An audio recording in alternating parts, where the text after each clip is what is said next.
friends and fellow cellists, welcome to my channel Arturo Teaches Cello. In this 4-video series called Start a Cello Course for Beginners, I intend to explain the basic abilities you will need to develop in order to reach an initial level of proficiency with your instrument. In this first video, my main objective is for you to get familiarized with the cello and learn some basic playing posture and techniques. Those basics are introducing the cello, of course, talking about posture, holding the bow, basic bowing techniques, and plucking the strings, or pizzicato. Finally, I will give you a little bonus at the end, but for that you will need to watch until the end. Now, without further ado, let's begin. Now, introduction of the cello. This is the cello. Yay! And the parts are the scroll, pegs, we have 4 of those, the neck, the nut, this little thing here that holds the strings together, and we have the strings, the fingerboard, the box or body, the bridge, the fine tuners. When the string is almost tuned but not quite, we use those, the tailpiece, and finally the spike or end pin. We call them spike in the UK, end pin in the US. How to properly care and maintain your cello. Something we all need to understand from square one is how delicate string instruments are. Indeed, the weather, humidity or lack thereof, how clean you keep it and how careful you are in handling massively impact on your instrument well-being, as they are both costly and fragile. Just pass gently a cloth to clean the rosin off. That would suffice for both your cello and your bow. For deeper cleaning, you need to ask your luthier, and he or she will be able to suggest a number of options for you. Now let us talk about posture. The first thing we need to talk about is where we sit on the chair. Sitting at the back is a no-no. If you can feel the back of your chair, you're probably not sitting very well. You want to sit at the front. There's a video, I have a video somewhere in this channel or in Instagram where I show where to sit. So you want to sit rather at the front, upright, with your feet, of course, flat on the floor. Positioning your cello, ideally you want to have a spike holder like the one I've got here. You want to position your spike in a way that the C string peg is at the same height of your left ear, safely between your knees, so that you can manage it without it falling to the side.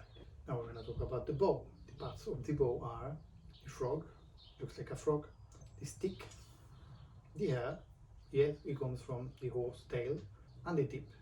The hair is very delicate, mine broke, I had to glue it.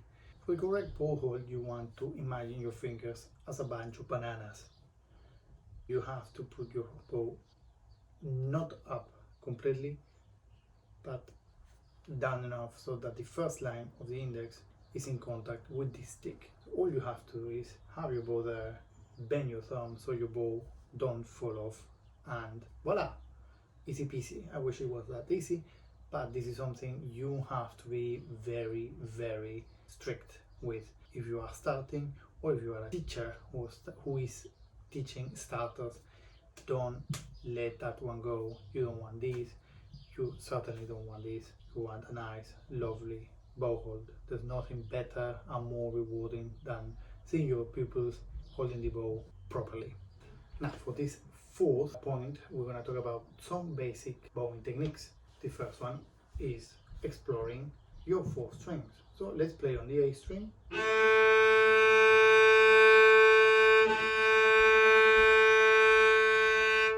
this string,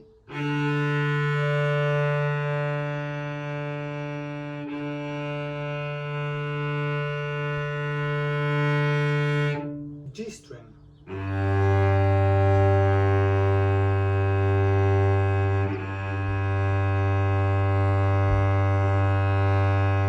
and finally C string.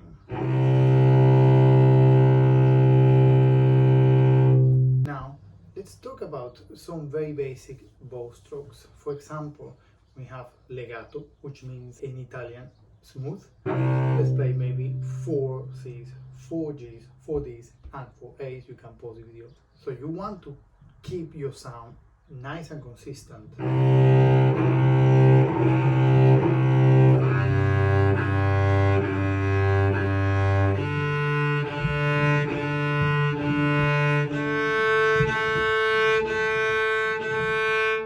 And ideally, when we start, we want to play in this area, simply because this is the heaviest place in the bow. You definitely don't want to be playing there if you're a beginner. You will certainly find it most difficult. Pizzicatos. Pizzicatos mean basically plucking the string. So you can pluck single strings,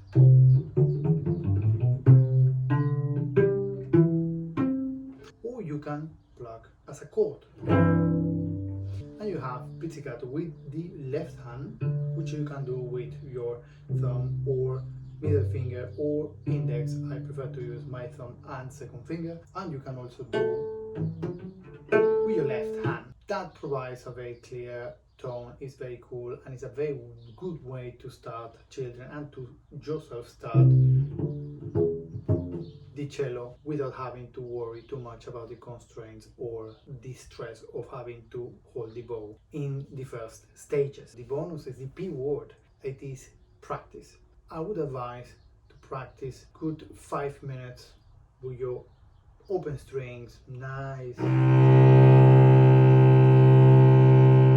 open strings with generous bows, the whole bow, straight bow. Pay attention to that. You don't want to be doing this. So you want to practice in front of a mirror. You can spend 5 minutes more, no more, at the beginning. I hope you enjoyed this. You found it interesting, fun, and you can apply it to your pupils and experiment with them and on yourself and find it helpful in any way. And with that, I salute. Bye.